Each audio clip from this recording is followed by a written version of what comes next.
नमस्कार। आज हम एक साथ मिलकर बृहस्पति देव की उस सौम्य शांत ऊर्जा से जुड़ने की कोशिश करेंगे और जानेंगे कुछ बहुत ही सरल प्राचीन रास्ते जिनसे चिंता से मुक्ति और मन को शांति मिल सकती है। हम सब कहीं ना कहीं अपने जीवन में मन की शांति तो ढूंढते ही हैं, है ना। ये एक बहुत ही नेचुरल सी इच्छा है। तो चलिए आज देखते हैं कि कैसे कुछ छोटे छोटे उपाय इस खोज में हमारी मदद कर सकते हैं। तो हमारी इस यात्रा की शुरुआत होती है दो बहुत ही बुनियादी चीजों से, हमारा स्थान और हमारी श्वास। ये पहला और सबसे जरूरी कदम है अपने आसपास और अपने अंदर एक शांत माहौल बनाने का। सबसे पहले बात करते हैं स्थान की। वास्तु में और आध्यात्मिक प्रैक्टिसेस में घर का जो उत्तर पूर्व कोना होता है, जिसे ईशान कोण भी कहते हैं, वो सबसे शुभ माना जाता है। कहते हैं यहाँ बैठकर ध्यान या प्रार्थना करने से पॉजिटिव एनर्जी एक्टिवेट होती है, जो चिंता को कम करने में वाकई मदद करती है। अच्छा, अब बात करते हैं सांसों की। रोजाना बस 10 से 15 मिनट का समय निकालना है और गहरी सांस लेने की प्रैक्टिस करनी है। चलिए एक बार साथ में महसूस करते हैं।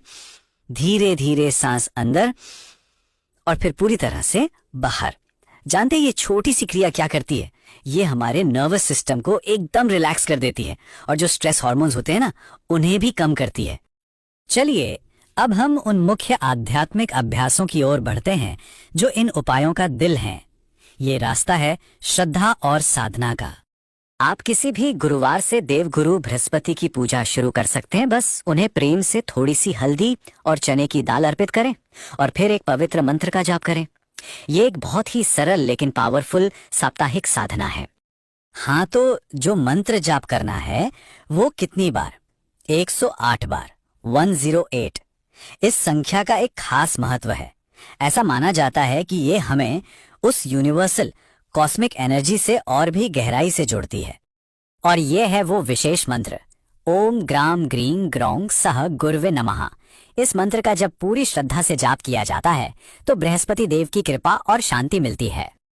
मानसिक शांति के लिए एक और चीज कर सकते हैं। अपने पूजा स्थान में एक गुरु यंत्र स्थापित कर सकते हैं। ये पॉजिटिव वाइब्रेशंस को अट्रैक्ट करता है और इसकी मौजूदगी से बृहस्पति की शुभ ऊर्जा घर में बनी रहती है। ये बृहस्पति देव का एक और बहुत ही सरल डेली मंत्र है, ओम ब्रिंग बृहस्पति नमः। इसका रोजाना जाप करने से एक स्टेडी शांत ऊर्जा मिलती है। ये बहुत मददगार है। एक छोटी सी बात और, मंत्र जाप करते समय अगर पीले आसन पर बैठा जाए तो और भी शुभ होता है। पीला रंग बृहस्पति की ऊर्जा से जुड़ा हुआ है, तो ये इस प्रैक्टिस के असर को और गहरा कर देता है। तो अब देखते हैं कि बृहस्पति की इस पॉजिटिव एनर्जी को हम अपनी रोजमर्रा की जिंदगी में, अपनी डेली एक्टिविटीज में कैसे शामिल कर सकते हैं। रोजाना अपने माथे पर हल्दी का एक छोटा सा तिलक लगाएं। बहुत ही सिंपल उपाय है ना। ये न सिर्फ मेंटल क्लैरिटी लाता है बल्कि बृहस्पति की ऊर्जा को भी इंस्टेंटली एक्टिवेट कर देता है। और हाँ, गुरुवार को अगर हो सके तो पीले रंग के कपड़े पहने। इसके अलावा एक और बहुत खूबसूरत चीज है जो हम कर सकते हैं, दान। किसी जरूरतमंद को पीली चीजें देना, जैसे कि पीला कपड़ा, चने की दाल, हल्दी या थोड़ा सा गुड़। हमेशा याद रखें कि जब हम कुछ देते हैं तो असल में हम अपनी ही ऊर्जा को साफ कर रहे होते हैं। और अब इस पूरे अभ्यास के अंत में एक अंतिम विचार, शांति का एक संकल्प।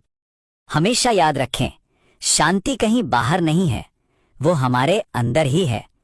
ये सारे अभ्यास तो बस उस अंदर की शांति को फिर से ढूंढने और उसे महसूस करने के सुंदर तरीके हैं।